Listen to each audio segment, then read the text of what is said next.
This is a way to relive the moment when Jesus, according to the tradition, filled a chalice with wine to symbolize his blood, and shared this cup of wine blood with his closest followers. This moment lived on by ritual through the centuries as the symbol for eternal life, if devoted to the Catholic Church, that is. Then, in the emerging medieval mythology of the Holy Grail, it was supposed to have contained the blood of Christ and with it the secret of immortality. This was the crux of it all. Anyone could live forever if drinking from it. Here, the symbolism would have been clear to the Grail devotees. The blood was the kingly Davidic line of succession, and the first keeper of the chalice was Jesus' brother Joseph of Arimathea. One thing is certain in all of this: Jesus was of both David's and Aaron's house, and as a descent from both King David and the high priest Aaron, all male desposini could have laid claim on both the throne and the office of high priest of Jerusalem. But during the Roman occupation of Judea, this would have been impossible, and maybe that was why Joseph of Arimathea fled over the Mediterranean to Massalia, today's Marseille. Was Joseph of Arimathea a relative by the marriage between Jesus and Mary Magdalene? Was he a member of the Sanhedrin, the religious council of Jerusalem? These questions are yet to be answered, though some have put forward that he was Jesus' brother, and others that he was a rich merchant who traded in silver from Britain, and a follower of Jesus.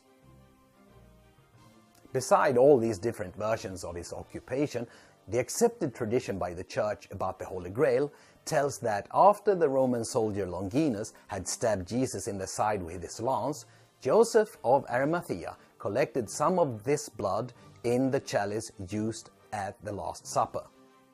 Adding to this, there is a strong tradition saying that Joseph traveled to Marseille after the death of Jesus and settled in Languedoc in the southwest of France with Maria and the rest of Jesus' immediate family, the so-called Desposini, and about 70 disciples. With him, Joseph is supposed to have had the Grail.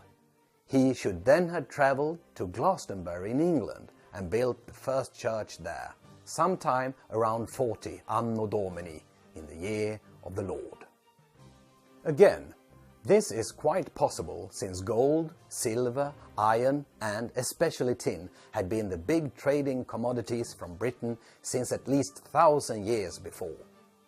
Also, there is another angle about an eventual trip to Britannia to consider. After the second campaign to take Britannia, Julius Caesar was forced back over the canal again because his too small army could not hold the conquered territories. The British king, Cymbeline's son, the pro-Roman Arminius, traveled to Rome to try to get support from the emperor to fight the anti-Romans on the British Isles. Here opens a slight possibility that Joseph's Jewish, Christian, anti-Roman attitude gave him some secure status on British soil. The Romans did conquer all of Britain in their third attempt in 43 AD, and by then Joseph had, according to the local tradition, already established the first church in Britannia.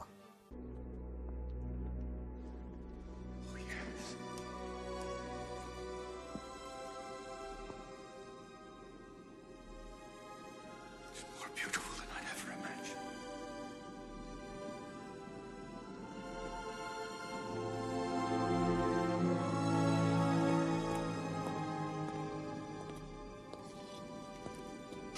This certainly is the cup of the King of Kings.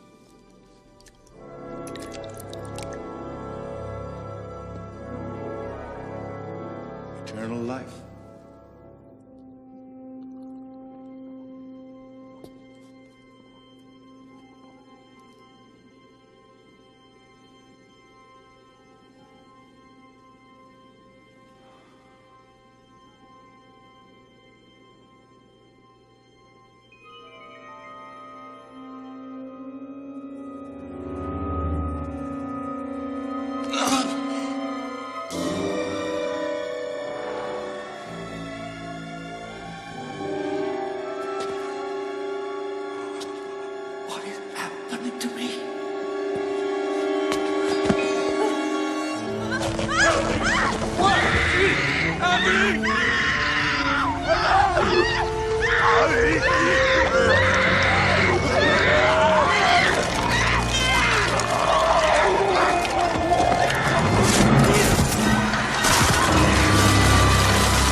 Marion, don't look at it. Shut your eyes, Marion. Don't look at it no matter what happens.